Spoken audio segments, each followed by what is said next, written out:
امیر اہل سنت سے میرا یہ سوال ہے کہ اسلام اس بارے میں کیا کہتا ہے کہ ہم ایک دوسرے کو راز کی باتیں بتائیں یا نہ بتائیں، اور قرآن مجید اور حدیث میں اس بارے میں کیا حکم ہے؟ اب اس میں راز کی باتوں سے مراد کون سی راز کی بات ہے؟ اب جیسی راز کی بات ہوگی ویسا اس کا حکم ہوگا۔ اب کسی کا راز آپ کے پاس ہے اور وہ عیب ہے، تب تو ظاہر ہے کسی کو بتانا بلا اجازت شرعی تو گناہ ہوگا۔ تو اس لیے جیسی بات ویسا حکم شرعی ہوا۔ صلو علی الحبیب صلی اللہ علی محمد۔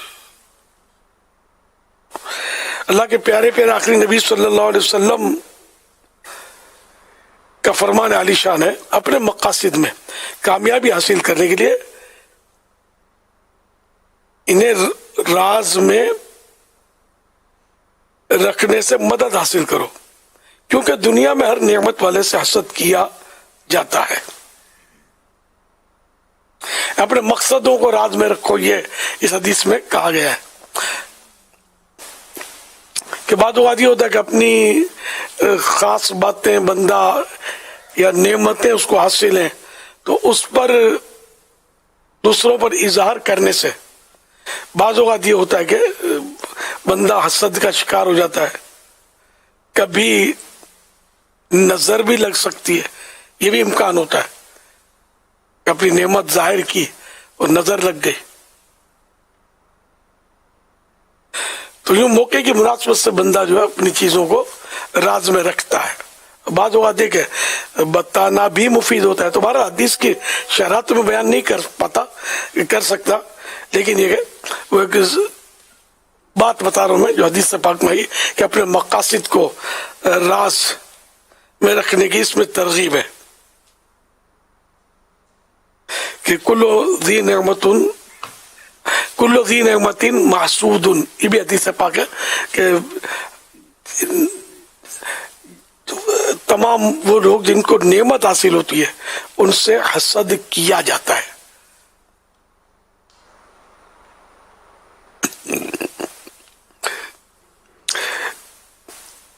دوسرے کی راز کی حفاظت کے تعلق سے حدیث پاک ترمذی اور ابو داؤد شریف کی حدیث ہے کہ نبی پاک صلی اللہ علیہ وسلم نے ارشاد فرمایا، جب آدمی کوئی بات کرے پھر ادھر ادھر دیکھے تو وہ بات امانت ہے۔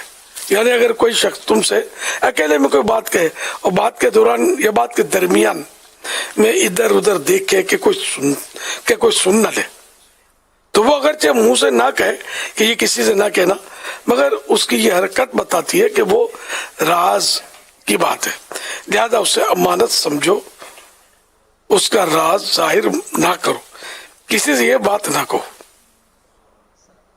سبحان اللہ، کیسی پاکیزہ تعلیم ہے۔ تو حدیث پاک میں یہ بتایا گیا کہ اگر کوئی بات کرتے ہوئے ادھر ادھر سائڈوں پہ دیکھ رہا ہے کہ کوئی سن تو نہیں رہا، تو یہ اس بات کا ظاہر قرینہ ہے کہ یہ چاہتا ہے کہ اور کوئی بات نہ سنے۔ تو اب یہ کہ یہ بات ہم کسی کو بتا نہیں سکتے، بھلے اس نے زبان سے منع نہ کیا ہو۔ صلو علی الحبیب صلی اللہ علی محمد۔